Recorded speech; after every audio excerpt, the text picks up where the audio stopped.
when I first saw the script, I was knocked out by the fact that someone American could write so well for an Englishman. Because usually, we say silly things when Americans write for us, because that's the way English people talk. But Joss has got a real handle on how we English speak. Um, and it was just, I mean, I loved the fact that there was so much humor, so much arch humor, and so much irony, and so much don't know, kind of color and warmth to the character. It was multi-dimensional. It wasn't just I am your stock silly Englishman. And it also, as time has gone on, I love the fact that there's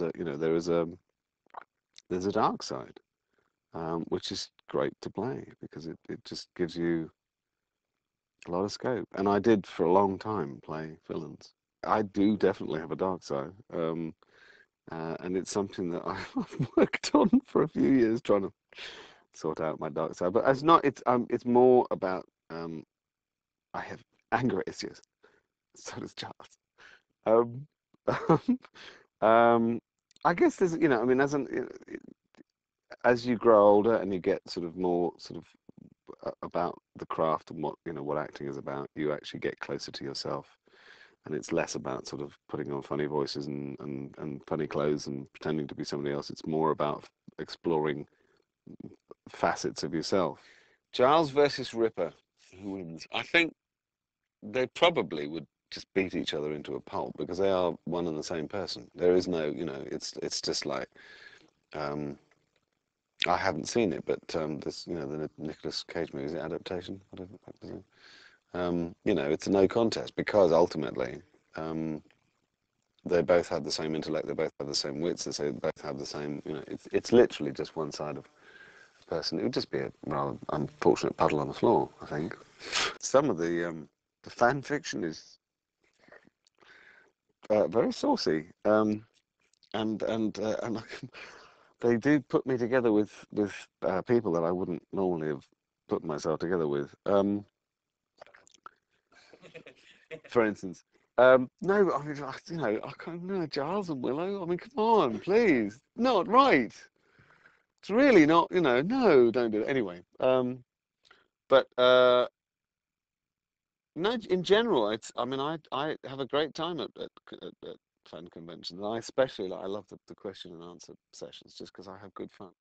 Comic Con is just scary by the just the size of it, just the sheer dint of its size. And when we first, I don't think she was with us actually, but when we first did it, when Buffy did it, it was great. We did the question and answer session, and then they walked us down to the floor, and they surrounded us with this security force that was like the X-Men.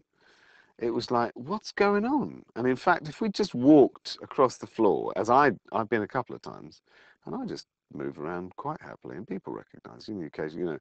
If you do just need to keep an eye out, because if someone sees you and comes and asks you for your autograph, you've got to be able to do it quick and get out, because once it starts, there's no way out. And if you do happen to get backed into a corner, um, there ain't no way out unless you got someone with a tunnel. Yeah, I mean, the difficult, but you know that thing of what I mean, I've done it a couple of times, not stalked anybody, but if I've seen somebody, you kind of do go a bit kind of, whoa. I mean, standing next to Elliot Gould in a shopping line, you can't, and um, I mean, I've gone up to people a couple of times and just said, I really like your work. And when people do that, it's lovely. It's really nice.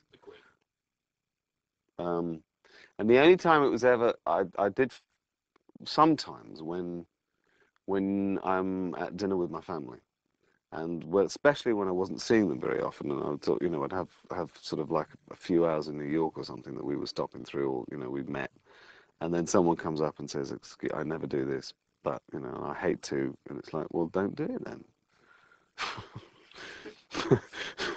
But the other one, the classic one, yes, this one actually, I can say I had to do quite a lot of commuting on the train in England, and you fall asleep. And in my half sleep, I could hear this conversation going on. Go on, don't do it now. Go on, go on. I don't think he's going to like it. God, God, what? And I sort of just opened my eyes, and there was this girl with one of these new cell phones that take pictures, and it was like there.